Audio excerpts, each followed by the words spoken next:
Nous sommes de retour en direct, l'émission Split Screen, et on vient de s'écouter un morceau extrait de la bande originale de Nimitz, Retour à l'enfer. Alors le titre original, c'est Final Countdown, c'est-à-dire le compte à rebours final, quoi. Ça me rappelle une chanson des années 80. Ouais, un groupe, c'est pas Europe, Europe, ouais. Rien à voir. Rien à voir. Avec encore un Kirk Douglas, comme on disait, vaillant, hein. Ouais. Qui tournait beaucoup. Il avait fait même une autre merde avec Schwarzenegger, un western, qui s'appelait Cactus Jack.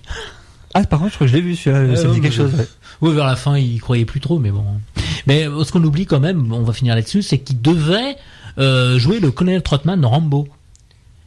Ah ouais. Et j'ai lu ça, c'est assez aberrant. Vous savez qui devait jouer Rambo au départ? Alors, aberrant, non, je vois pas. Dustin Hoffman. Ah ouais, ça c'est aberrant, ça. C'est assez aberrant, ouais. Là, c'est vraiment un contre-emploi. J'ai lu ça, j'ai dit purée, c'était Kirk Douglas et Dustin Hoffman au départ. Quoique, en fait, non. Ça aurait donné notre version. Non. Parce qu'on est trop habitué maintenant, on a l'image définitive du mec. Je pense qu'on est trop habitué à Rambo 2, 3, 4, 12, 18. Mais le premier, effectivement, il était assez proche. Le premier Rambo, ça aurait il était pas First Blood avec le mec qui revient totalement. Parce que Dustin Hoffman a bien fait Marathon Man, hein, quand même. Oui, enfin, personnage traumatisé, chien de pain.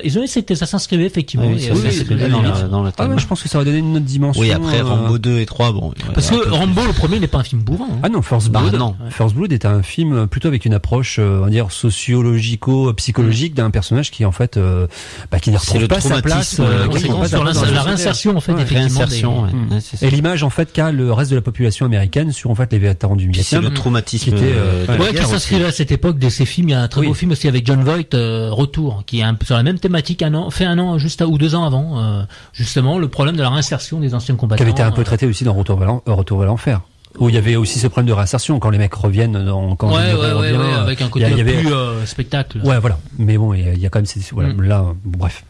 On va continuer tout de suite l'émission. Ouais, si on va partir à la digression. Elle nous quitte là, j'ai l'impression. Non, j'écoute religieusement. Non, franchement. Ah ben justement, on va continuer. Justement, Camille Claudel.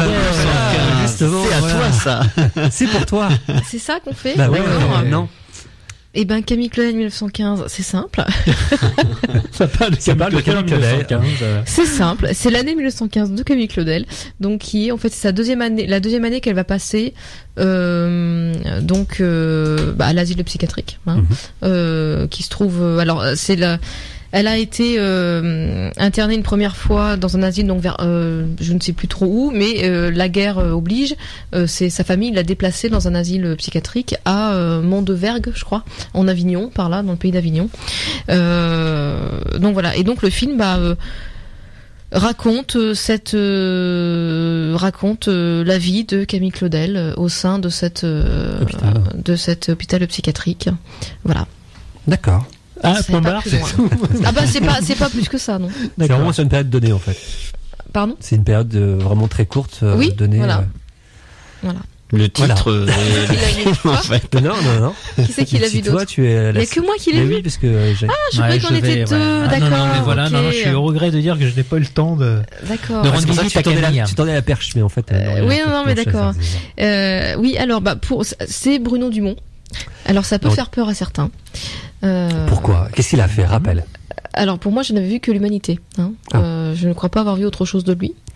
La vie de Jésus, tu l'as pas vu? Si, la vie de Jésus. Le dernier, celui d'avant, sur les deux frères, ou les deux amis, là. La vie de Jésus, je l'ai vu, effectivement. Je sais plus comment ça s'appelle. Le road movie aussi, c'est pas lui, ça? On va revérifier avec la j'ai oublié le nom. Je me rappelle plus. Il a fait, le dernier, c'est Adovitch. Donc, la vie de Jésus, l'Humanité, il a fait, Flandre. Flandre. Et puis ensuite, Hors Satan, que j'ai pas vu. Mais oui, c'est vrai qu'on retient surtout la vie de Jésus, Flandre. Et qui sont après, Camille Claudel s'inscrit bien aussi là-dedans. C'est vrai que c'est des films qui sont, qui sont âpres, qui sont pas forcément faciles d'accès. Voilà, moi je repense à l'Humanité, effectivement, où c'était quelque chose d'assez, c'est ce qu'on appelle un cinéma, c'est assez pointu quand même, faut avoir, c'est pas du divertissement, faut être clair.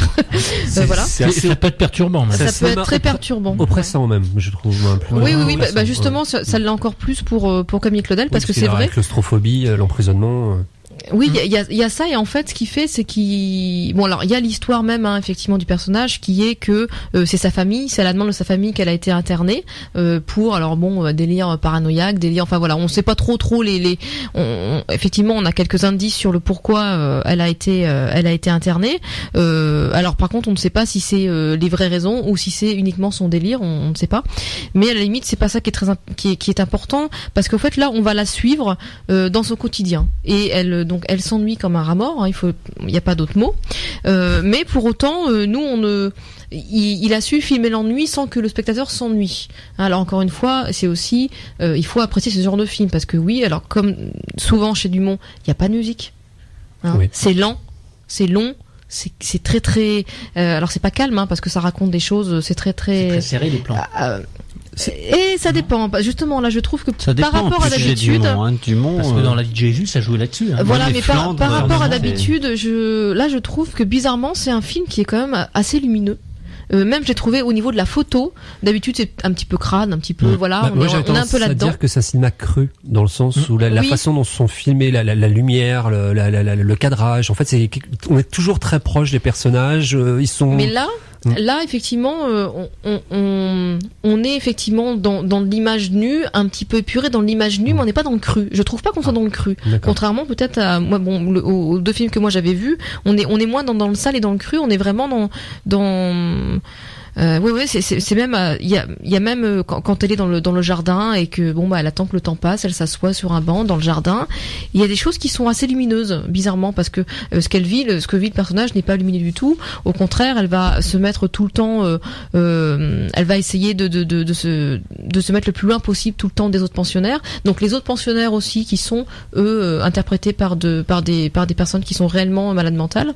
Voilà, donc ça ajoute une dimension à la place de Camille Claudel, Juliette Binoche, c'est un peu les deux, parce que Camille Claudel, quand elle est arrivée aussi à l'hôpital, elle était connue à cette époque-là, donc voilà, je lisais ça quelque part, effectivement, que peut-être il y a une petite chose qui s'est jouée sur à l'époque, les gens pouvaient regarder Camille Claudel comme les gens là ont regardé Juliette Binoche qui arrive là-dedans. Voilà, donc il y a peut-être un petit parallèle à faire qui est pas inintéressant.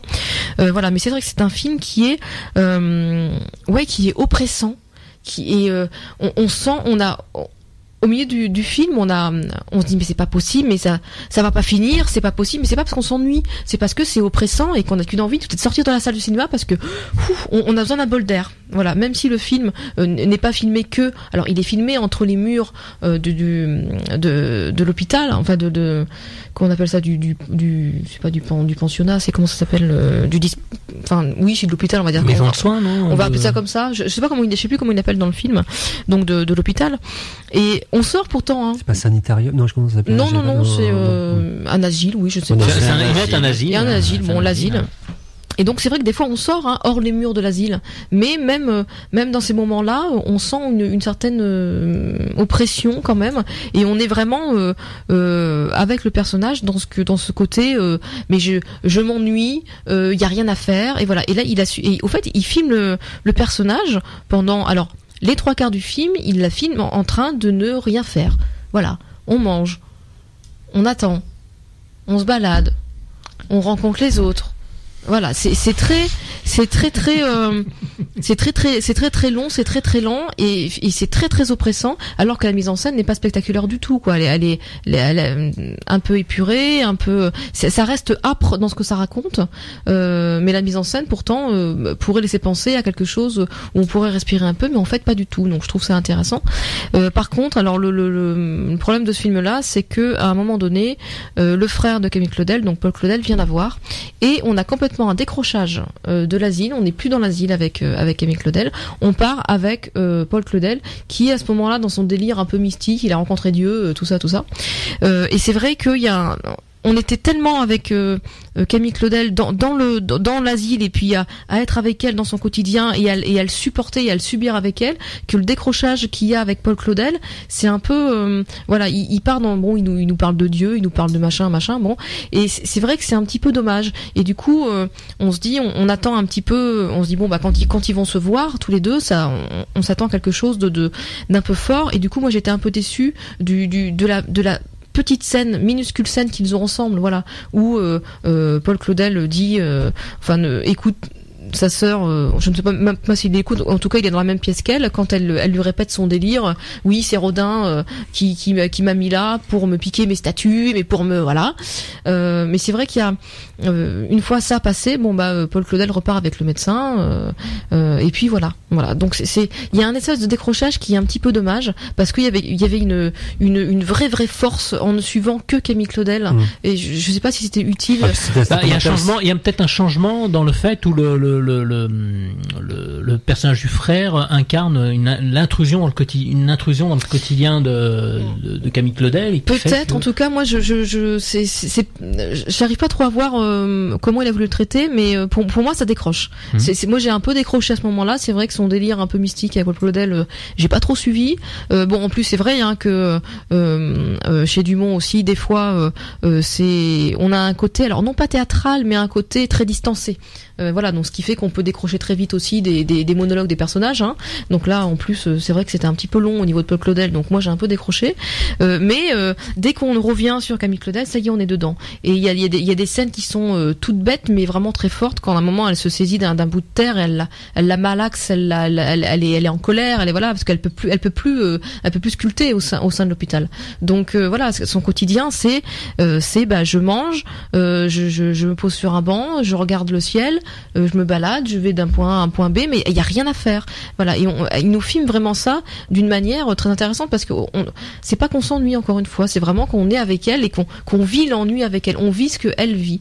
Et après il y a tout ce qui est effectivement intéressant de l'ordre de sa folie à elle. On sait pas exactement si elle l'est réellement, est-ce que c'est un délire qu'elle se fait, ou est-ce qu'elle l'est réellement, ça on sait pas trop, il y a pas tellement de position là-dessus, de parti pris, mais par contre c'est vrai que le positionnement du personnage par rapport aux autres pensionnaires de l'hôpital, à un moment elle dit mais je peux plus supporter ces créatures, parce que c'est pas moi, ils vont, en gros elle a tellement peur de se faire aspirer par la folie des créatures, comme elle les appelle, qu'elle veut à tout prix mettre de la distance. Elle est pas comme eux, c'est Camille Claudel, je suis pas comme vous, vous êtes des créatures, vous êtes même pas des hommes, vous êtes voilà. Et donc c'est vrai que c'est aussi renforcé, hein, il faut dire ce qui est, par le fait que ces personnes soient jouées par des personnes réellement malades mentales. Donc tout ça ajoute un petit peu, donc ce qui fait que c'est très très fort. Et c'est vrai que Juliette Binoche, oui, parce qu'il faut peut-être préciser que Bruno Dumont a bien joué avec des non-acteurs. Voilà, et c'est pour ça que je disais tout à l'heure, ce que j'avais relevé, le fait que Juliette Binoche, la star, arrive, la grande actrice arrive dans quelque chose. Voilà, c'est en ça que c'est intéressant. Et c'est vrai que Juliette Binoche, là, elle aussi se met à nu. Alors littéralement, parce qu'on parle toujours du maquillage, du machin, tout ça, mais là en l'occurrence c'est le cas. Elle est visage nu aussi, et c'est vrai qu'elle a, je trouve qu'elle, d'habitude, je peux être un petit peu énervée par Juliette Binoche dans certaines, parce que je parlerai pas de cabotinage, mais je parlerai de c'est du Binoche, quoi. Ouais, de la facilité. Voilà, c'est du Binoche, c'est un peu facile. Et bien là, je trouve qu'elle s'en est très très bien sortie, parce que justement, on n'a pas cette impression.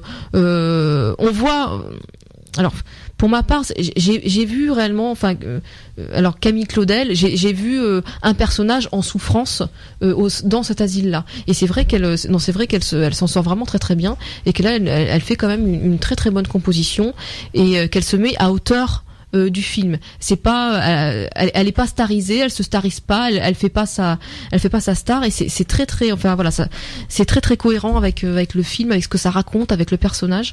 Et c'est vrai que c'est un film qui est très très exigeant, comme on dit, pour public averti. Et il faut aimer ce genre de film où effectivement c'est long, c'est lent, il y a pas de musique, il y a rien, c'est on suit un personnage. Il faut être prévenu, c'est pas du divertissement. C'est un film, qui peut un petit peu tourner dans la tête, dans son atmosphère quand on s'en va, quand le film est fini. Mais non, c'est à voir pour ceux qui ont, peut-être qui connaissent Bruno Dumont, ou qui ont envie de découvrir, qui sont habitués à son cinéma. Parce que c'est vrai qu'on parle, je peux pas ne pas en parler, parce qu'on fait aussi, on dit Camille Claudel, d'autres pensent peut-être qu'on va être dans le truc un peu passionné du film de Bruno Luyten avec Ed Jenny, par exemple. On n'est pas du tout là-dedans. À la limite, cette période-là de Rodin, de trucs passionnés, c'est avant. Voilà. Là, on est après, et donc c'est elle est perdue au sein de cet hôpital, et elle ne peut plus sculpter. Elle a perdu le sel qui faisait sa vie, et elle est dans ce délire paranoïaque. Est-ce que Rodin, oui ou non, c'est lui qui l'a chassé à son atelier pour récupérer ses œuvres, tout ça. On ne sait pas, mais voilà, elle est là-dedans. On n'est pas du tout dans la passion qu'il y avait dans le film de Nuiten. On n'est pas du tout là-dedans. Donc c'est vrai que si c'est ça qu'on recherche, non, il y a pas de. Alors oui, il y a des cris et des larmes, mais c'est pas de la même manière que dans le film précédent, quoi. Ouais. Dans le film de Nuiten, il y avait une démarche qui voulait avoir une ampleur romanesque. Ouais. Alors que je pense que Dumont, qu'il a une formation de psychiatre, psychanalyste, non? Je ne sais pas. Et je pense que l'approche telle que tu l'as décrit dans le film, je pense qu'il a plutôt une approche qui balaie tout ce qui peut être de l'ordre du roman. Justement, il va dans les purs, lui, hein. Et je pense que c'est une étude de caractère, quoi. On est là-dedans, effectivement. On essaye de comprendre le processus. Pour répondre à ta question, en fait, il est enseignant en philosophie. Il était enseignant en philosophie. Non, mais c'est ça, c'est aussi bien dans la mise en image que dans la manière de diriger, en l'occurrence la Juliette Binoche, parce que c'est vrai qu'il y a pas beaucoup. Je ne sais pas. Alors, son jeu de mots, ça pourrait être une approche clinique. Oui. Non, ouais, pourquoi pas. Joli. Ouais, non, mais par contre, je sais pas. Par exemple, le médecin, c'est possible que la personne qui joue le médecin aussi soit. Oui, il y a moi, j'ai pas ressenti. D'habitude, on peut ressentir une espèce de distance avec les acteurs non professionnels. Et en l'occurrence, là, c'est pas ce qu'on ressent parce que ça fonctionne très très bien dans cet espace dans cet espace de justement de gens qui ne sont plus trop dans la réalité, quoi, ou qui ont un rapport un petit peu, enfin, très perturbé à la réalité. Donc voilà. Donc c'est un film. Franchement, c'est un petit bijou dans le sens où franchement ça vaut le coup d'aller voir et de s'y mettre et de s'y poser et d'essayer en tout cas parce que c'est un film qui est rare. C'est un film qui est, je trouve que ce genre de film est assez rare dans le cinéma et moi c'est vrai qu'il m'a pas du tout fait le même effet que les autres films de Dumont que j'ai pu voir jusqu'à présent. Donc c'est vrai que il est pas facile à voir, il est physique, il est oppressant, mais en même temps je trouve qu'il est je parle pas de chef-d'œuvre, hein, mais je trouve qu'il est extrêmement intéressant et vraiment très très bien fait, quoi. Donc à conseiller, et on peut le voir. Café des images jusqu'au 8 avril. D'accord, merci. On va continuer tout de suite l'émission en s'écoutant d'autres morceaux. Je pense la piste 3 qui dure 2 minutes. Non, on va peut-être plomber un petit peu l'ambiance. Non, est-ce que tu as la musique inécoutable? Musique inécoutable, écoute, a priori oui. Oui, je voulais instaurer une nouvelle rubrique, la musique inécoutable. D'accord. Et donc c'est intitulée Fréquences interdites, c'est-à-dire ça va, la fréquence là il y en a qui pourront concevoir qu'on est dans le mélodique, mais là pour le coup non, c'est passer des musiques qui sont un petit peu hors normes. D'accord. Donc de compositeurs différents et variés. Là, on va prendre là ça reste un classique quand même. J'avais dû le passer dans le cadre des ateliers quand je faisais avec Thierry. Non, c'est Morricone. C'est très conceptuel. Vous allez essayer de deviner pour quel film ça a été écrit en écoutant ce morceau qui dure 2 minutes. D'accord. Bon, alors il n'y a pas de, ne vous inquiétez pas, chers auditeurs, si vous tombez sur le morceau, il n'y a pas de problème de réception au niveau du son. Il n'y a pas de, voilà, c'est pas parasité. Hein. Bon, voilà, c'est les musiques. D'accord. Bon, on va voir. À tout de suite.